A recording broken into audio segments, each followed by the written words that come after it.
Well, thank you everybody for coming out today. This is a very, very exciting announcement, and it's something we've been working on for several years. In fact, we started working on this pretty quick after I took over as mayor 4 years ago. And we're standing here today because on a June day in 1971, Sid Cutter took his mom, Virginia, on a balloon ride. And that started a worldwide phenomenon that makes Albuquerque its home, and that is ballooning. And the Balloon Fiesta has become one of the premier events in the world. And we have had a number of ballooning icons, some of which are standing with me today at this press conference, who have taken the sport of ballooning and really put Albuquerque on the map. But no one more than Sid Cutter. And today we're making an announcement about the Sid Cutter Pilots Pavilion. Most of you have been to the Balloon Fiesta, and every year you come out here and you see a big, huge, giant white tent, and it's called the Pilot's Landing, and it seems like it goes on and on forever. This Sid Cutter Pilots Pavilion will be replacing that tent with a permanent structure.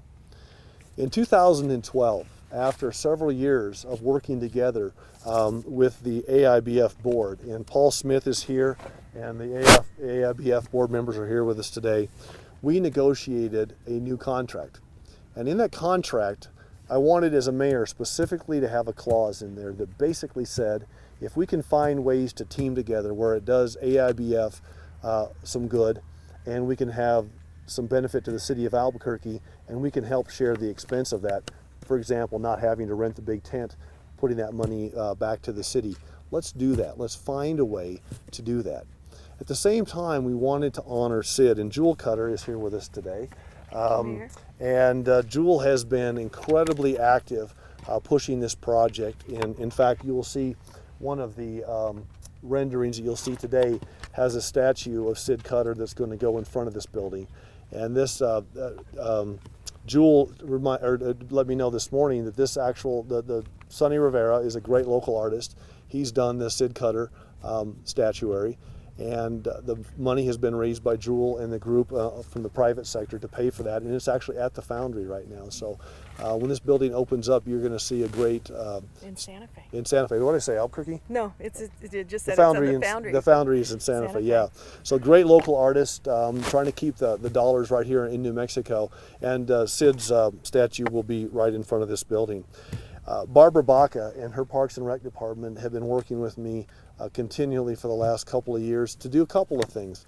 Come up with a pavilion that meets the budget. And as you may know, that's not always the easiest thing. This is a $2.5 million project. It's a 12,000 square foot multi-purpose building, and it's been designed by local architect Lee Gomelski. And once again, we had to design something that would work for AIBF, for the Balloon Fiesta folks. And let me remind everybody again that the Balloon Fiesta, as we come into the 1st of September, we're all thinking about the mornings are getting a little crisper, the days are getting a little shorter, and we're all looking ahead to the Balloon Fiesta. The Balloon Fiesta is put on by a nonprofit group. People always think the city puts on the Balloon Fiesta. The city does not. The taxpayers own this, and the taxpayers will own this new pavilion. But it's actually this nonprofit group of volunteers who for decades have put their time, talent, and treasure to making the Albuquerque International Balloon Fiesta what it is. So this building is going to be a multi-purpose building. It is going, you can see the renderings here, it's going to go right here on this piece of asphalt behind us. It will have indoor-outdoor spaces, which is something that we really wanted to have. We worked with ACVB, I know there's a lot of acronyms today, but the Albuquerque Convention and Visitors Bureau, and we asked them specifically, we asked AIBF, what works for the pilots, what works for the Fiesta, but we talked to our Convention Bureau and said, what would work for year-round events out here? How can we build a facility that would attract more and more people out here in times when we're not using it for the Balloon Fiesta? And I think they've done a wonderful job of this. Of course, our group from Municipal Development, DMD, will be managing the construction of this project. And I just couldn't be more thrilled to have this. And Jewel and I were talking, and she mentioned to me something. She said Sid would be so happy that this building's going to be for everyone. This is going to be for ballooning, and it's going to really add value to the Balloon Fiesta. But it's also a place where families can come out in the middle of the summer. We could have car shows out here. We could have conventions out here. We could have corporate events. We can have community events out here. And as you can see from the building, It's just really beautifully done. I think Lee Gamelski did a wonderful job. It's got sloped roof system on it. It's a unique looking building. It's not just a square building that doesn't add anything aesthetically. It's going to be a pleasing place for people to come. So anyway, I just wanted to thank everybody. Our time frame for this, let me get to that portion. So we will go out to bid very soon. So I'm guessing what, 30 days, 60 days? From now? Yeah. Yeah, that's right. Yeah, so within several months we'll be out to bid. Of course, we'll wait till after this balloon fiesta to get started. But our goal, and it's an aggressive goal, is to try to have this facility substantially complete, at least ready to use in some format by next year's balloon fiesta. So I'd just like to thank everybody out here from the community, the whole AIBF board, Paul and his entire group. Jewel, thank you for being such a leader on this. And I got to believe Sid's smiling on us today, because this is something I think he would really be proud of, and it's a tribute to his legacy and really to ballooning in Albuquerque. So happy to make the announcement. Sure, and I have experts that could probably answer them. So how much money is currently being spent on that big, huge tent? So how much will we save? Well, we're gonna allow Paul Smith to work with the city of Albuquerque. They have the invoicing for that. We've asked them to provide us with, the invoicing documentation for that. Can you even say anything about that today, or? I don't have the number. Okay, we'll get the numbers together, but it'll be, it'll be a substantial amount of dollars that will come in and help offset some of the costs of this as well. So good investment for the taxpayers as well. Okay. Yep.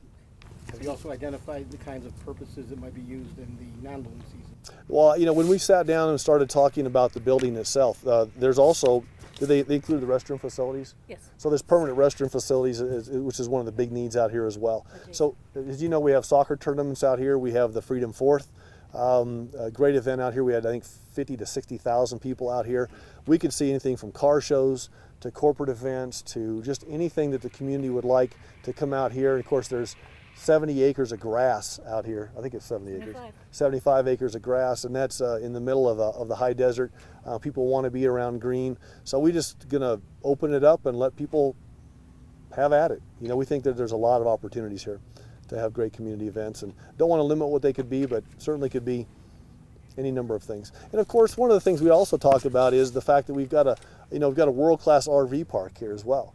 So if we can attract events during non-balloon fiesta times, we have people coming in. They can park their RVs here. We're looking at X Games type things. There's just all kinds of things we can do in a facility this large.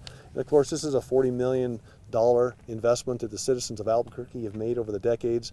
Lots and lots of private sector money. The AIBF board members over the years have put hundreds and hundreds of thousands of dollars into this as well. So we want to make sure that it's a venue that we can use year round. And this should add a lot of value to be able to do that. When you talk about indoor-outdoor space, could you just go into that? Sure. a little Is bit anybody more? from the architect here that you want to talk about that, Barbara? I mean, basically, if you look at this, if you look at these, if you look at the side of this, these doors will all open up. So these will be built in layman's terms with garage door type openings in them, so that during nice days, those can be lifted up onto tracks so that it opens up the building for outdoor use as well. Especially in the fall months, here we think it's a great opportunity to spend some time indoor, indoor and outdoor. Over the last couple of years, I mean, the number of balloons that are launching each year at Fiesta are going down and down. Does the city believe this investment is going to kind of maybe pump some energy back into balloons? Well, I think when you look at the Albuquerque International Balloon Fiesta, I think they spend, Paul, is it $5 million thereabouts? $7 million to put this event on every year, and this is nonprofit that does this. It's not tax dollars that puts it on. We think it's an absolutely great investment. I think, I'm just speaking as the mayor. I know that some years the numbers are up, some are down. The economy's been tough for the last couple of years. Cost of propane, of course, these guys pick up the cost of propane for the pilots. So it's, we think the Balloon Fiesta has a long, long life ahead of it. We think it'll continue to be incredibly robust. The balloon numbers go up and down each and every year, but we think it's a great long-term investment.